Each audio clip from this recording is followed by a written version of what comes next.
Pog. Pog lived with his mom, who was as busy as a dung beetle, and his dad, who was often away on mysterious business. There was baby Bedlam, who didn't do much of anything yet, and Nana, who sat and talked to her pet potted plants. And there was big brother Vandal. Pog was as brave as a bathtub full of sharks. He was afraid of nothing. Well, nothing very much. It was only at bedtime, when shadows played tricks on the eyes, that Pog grew nervous.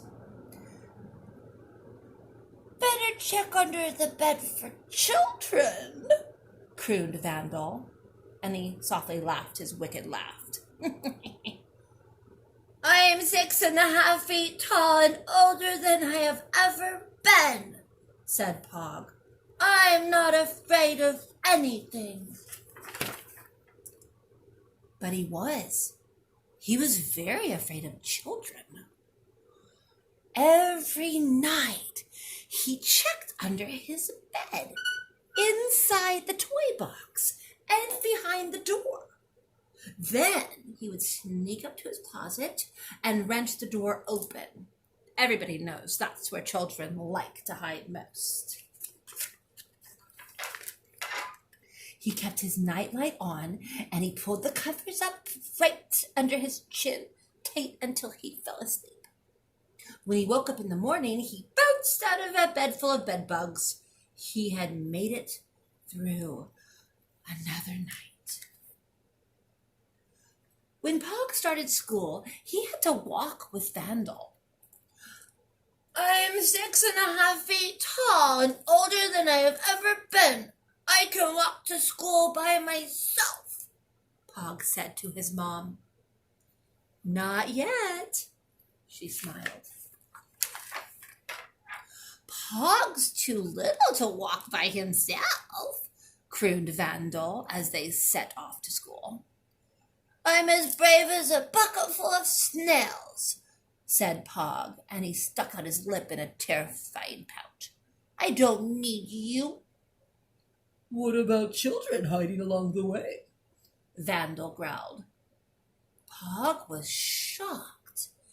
He thought children only came out when it was dark, like a night mist or a bad dream. Vandal grinned his wicked grin. "They wait in the bushes until a little monster comes wandering along," he said. "Then they leap out and pack you in a sack and drag you away. So stick with me, or you'll be in trouble."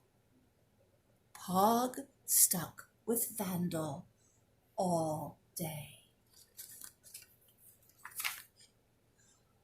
On their way home, they heard a whimpering and wailing, a groaning and moaning. Pog stopped. He grabbed Vandal. "It's children," squealed Pog. "Children in the bushes." "Don't be ridiculous," growled Vandal. "There's no such thing." Vandal parted the bushes, and there, stuck among some thorny branches, eyes wide and wet, nose red and running, and mouth open, and a black, high-pitched wail, was a child. Vandal went white with shock. He shook with fear, and then he fled down the road without looking back. Pog thought he must be dreaming. He stood and he looked at the child. It was so small, so sad, and so damp that he couldn't be afraid of it. "Who are you?" asked Pog. "What's wrong?" "My name is Tom, and I'm having a bad dream, and I can't wake up," said the child. Pog thought about this. "You'd better come home with me," he said. The family was flummoxed when Pog turned up with Tom. Mom cowered in the corner, clutching bedlam to her breast. Dad thought Tom was a nightmare and tried to catch him in his net. Nana told Tom to get back to his pot. She thought he was a plant. And Vandal stood quivering and quaking and shivering and shaking. Pog said, "He has to stay. I have to dream him away." Pog went to bed early that night. He didn't check under his bed or inside the toy box or behind the door. Instead, he told Tom to sit in the closet. "Everybody knows that's where children hide, ready to jump out and scare little monsters," explained Pog. Pog fell asleep. He dreamed of children. Children laughing in the playground, children playing in the sun. But he wasn't scared.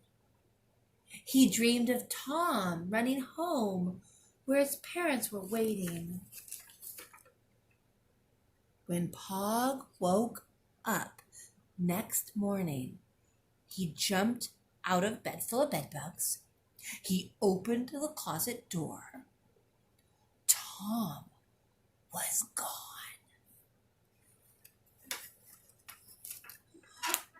Pog was as brave as a barrel full of worms. "I'm 6.5 feet tall and older than I have ever been," he said. And he was never, ever afraid of anything again. Well, not very much.